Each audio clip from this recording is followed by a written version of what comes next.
Saudara dan saudariku yang kekasih, Salam, selamat berjumpa dengan Renungan Harian Iona. Inspiration of New Apostolic, damai sejahtera Tuhan Yesus Kristus menyertai kita.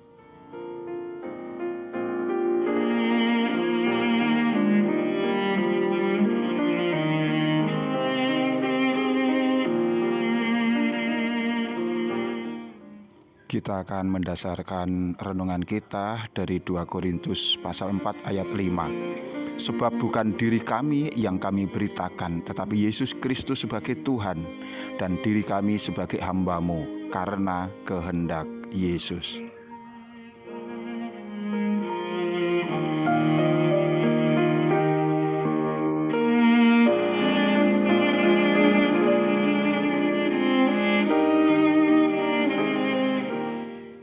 Saudara dan saudariku yang kekasih, kita sampai pada bagian 3 dari tema tugas dan misi rasul-rasul Tuhan Yesus.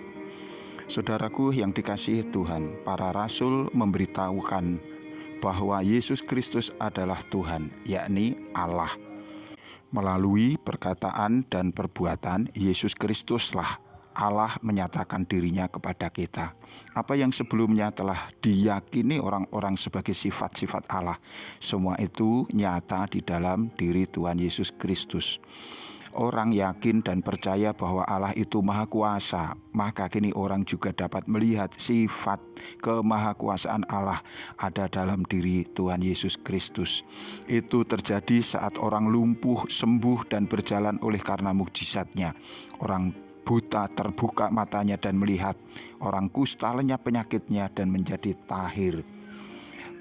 Bahkan orang yang mati pun dibangkitkan oleh karena kuasa Yesus. Juga angin sakal terdiam oleh perintahnya. Ribuan orang kelaparan dikenyangkan oleh karena mukjizatnya.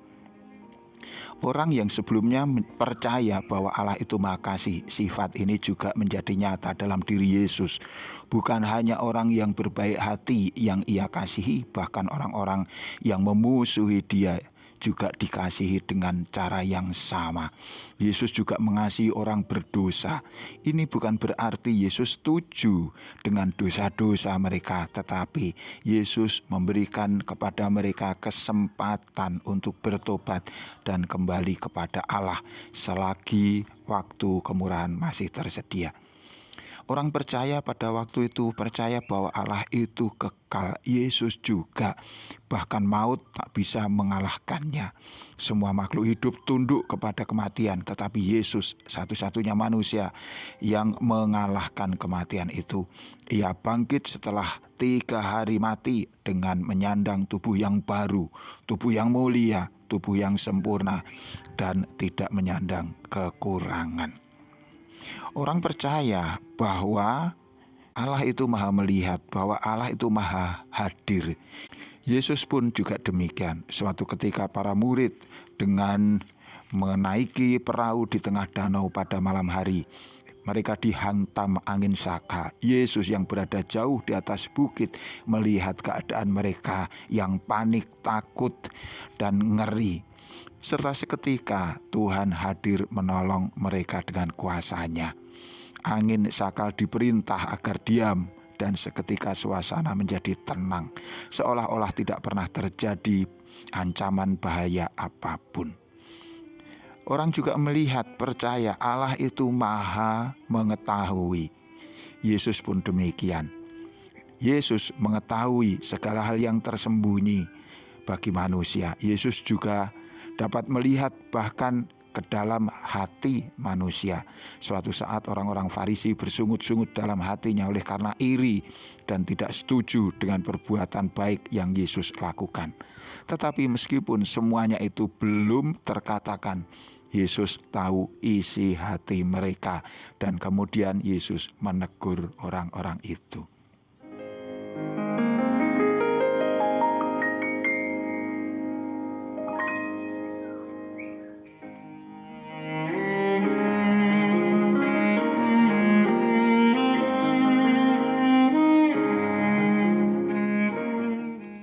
Saudaraku yang dikasihi Tuhan, kita bersyukur memiliki Allah yang hidup, Allah yang dekat dengan kita. Pada zaman Tuhan Yesus, orang-orang dapat mengalami penjumpaan langsung dengan Sang Pencipta melalui Sang Putra Tuhan Yesus. Demikian juga orang-orang percaya yang hidup di zaman akhir dapat mengalami Allah di dalam rasul-rasul Yesus yang diutus olehnya. Di dalam pelayanan para rasul, orang-orang percaya memperoleh apa yang mereka butuhkan untuk keselamatan mereka. Pada masa sekarang kita memahami keselamatan bukan hanya ketika orang terbebas dari ancaman kelaparan, sakit penyakit, kecelakaan fisik atau bencana alam. Keselamatan yang ditawarkan Yesus melalui pelayanan rasul berdimensi luas dan abadi, yaitu hidup kekal. Sang Putra Allah datang ke bumi bukan untuk melenyapkan kejahatan, bukan pula untuk meniadakan penderitaan, sakit penyakit, ketidakadilan, kemiskinan, kekerasan, korupsi, dan lain-lain. Sebagaimana yang kebanyakan orang-orang Israel harapkan pada waktu itu.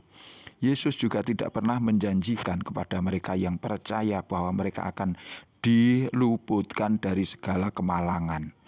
Melainkan Yesus mengajar kita bagaimana kita berperilaku di dunia ini sehingga Ia dapat menuntun kita masuk ke dalam kerajaannya.